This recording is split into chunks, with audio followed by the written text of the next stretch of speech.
As you probably know, especially if you're on the East Coast, there is a winter storm Stella, which apparently, as is often the case, not as bad as people thought it was going to be. Of course, they have to err on the side of caution because people's lives are at stake.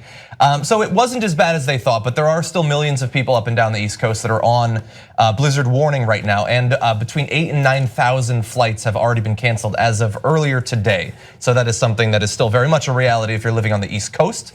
A little bit of good news for you. 6 European countries are coming together in a multi-billion-dollar project to create a massive artificial island and a wind farm of thousands of turbines that's going to be positioned in the middle of basically the sea bordering all of those countries. It is going to provide enough power for 80 million people in those 6 countries, which I find, in seeing where our climate policy and energy policy is going in this country and where it will likely to go for 4 to 8 years, that is such an inspiration that 6 countries can come together that way. Well, it does seem like a bit of a windfall for those countries. Okay, in all seriousness, we're gonna let them beat us like that? America should be #1 in sustainable energy, okay? So I'm looking at you, America. Do you have what it takes to be #1 in sustainable energy? Or are you gonna let the Norway beat us? Norway? Norway or our way? I say our way. In the Netherlands right now, they're saying, we're getting beaten by the US on clean coal. They've got cleaner coal than us. Probably not. Let them beat us on that, that's okay. Exactly, that would be okay.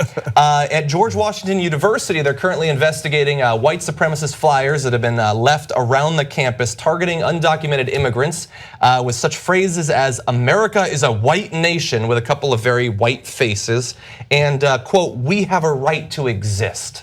And so obviously there's free speech, but people are a little bit concerned about it, and so they are looking into that in George Washington University right now. Can I say, there's nobody more obsessed with sex than white supremacists.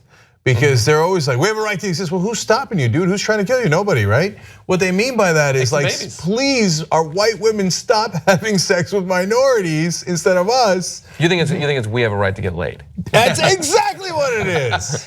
And by the way, they are the same people who are constantly focused on cuckoldry.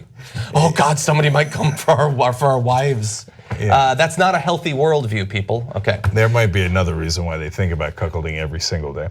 Anyway. There might be. Okay, Sean Spicer once again earlier today at the White House press briefing declined an opportunity that was given to him to condemn the remarks of Steve King, his quote, "other people's babies" racist comments. Yesterday he said they're gonna wait and see what happens and let people sort of say what they really meant. In the interim, Steve King said, "I meant what I said," and now the White House is like, no, we apparently don't have any problem with it. Yeah. And finally, for the first time since 2012, Somali pirates have hijacked a commercial ship. This one, the Aris 13 of Sri Lanka. There had actually been 4 years with no pirate successful hijackings. And that is currently ongoing. Security forces have been dispatched to the region to retake the ship and rescue its crew. The pirates are ascendant, whether it is the pirate party in Iceland that has almost taken over the country, the whole country, not just the ship, but they're a legitimate party over there, or the literal pirates that are back from Somalia. And it might be related to another larger story we're gonna do in the show today, which is about the famine in Somalia, thereby driving people to desperation. But either way, 2 things are on the rise: white supremacists and pirates. If we could only get them to fight, I think that'd be kind of badass, and I have a good sense of who would win. That sounds like the next season of Game of Thrones. Oh yes. Oh yeah, that's true. You know who created journalism you could be proud of? You did. Our audience helped us hire an investigative reporting team. Now we're gonna go for a second. tytnetwork.com/go. Let's build the best reporting team in the country together.